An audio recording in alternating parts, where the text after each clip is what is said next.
আজকে আমাদের সব টালি বসাবো, কেননা আমার ভিডিওতে তোমরা টালি বসানো দেখো নাই হয়তো, নিজের টালি বসানো। তা আজকে আমরা একটা হল, একটা পূজা রুম আর একটা কিচেন, এই তিনটা আজকে আমরা বসাবো।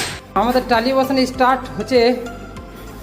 আর টালি কী করে বসাতে হয় ওটার জন্য একটা টিপস অবশ্যই আমি দেবো।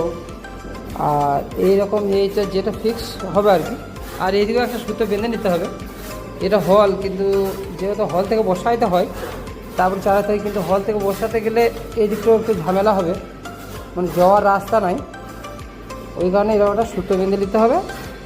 আর ওই মধ্যে একটা টালি দিয়ে দিতে হবে, 5 mm দেয়াল থেকে গ্যাপ রেখে ধরতে হবে টালিটা আর কি।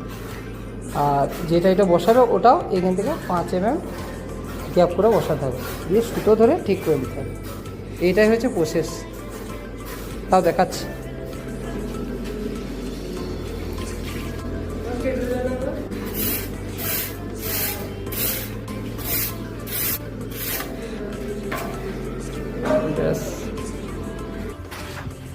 এই যে আমাদের যেরকম এই সুতোটা, এটাও ঠিক আছে কারেক্ট একবারে।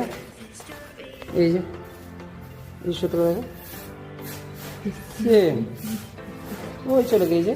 আর এই সুতোটা, এই যে মেন হচ্ছে এই সুতোটা, যে সামনে ওই যে ব্যক্তি ধরেছে, আর এই যে মানে এই সুতোটা কোনো প্রবলেম নাই, কিন্তু এইটা হচ্ছে মেন।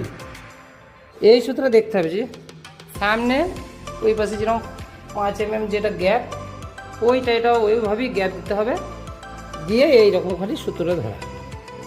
মেন টালির বসানোর যেটা দেখার বিষয় এইটা, এটা ঠিক থাকা মানে পুরো তোমারটাই ঠিক থাকবে। ঠিক আছে, এবার দেখা হচ্ছে বসানোর পরে। আমাদের কিচেন রুম কমপ্লিট, আমাদের কাজ আজকেই ম্যাক্সিমাম পুরো কমপ্লিট। আর একটু আছে, এদিকে পরিষ্কার করছে। আমাদের কাজ অল কমপ্লিট।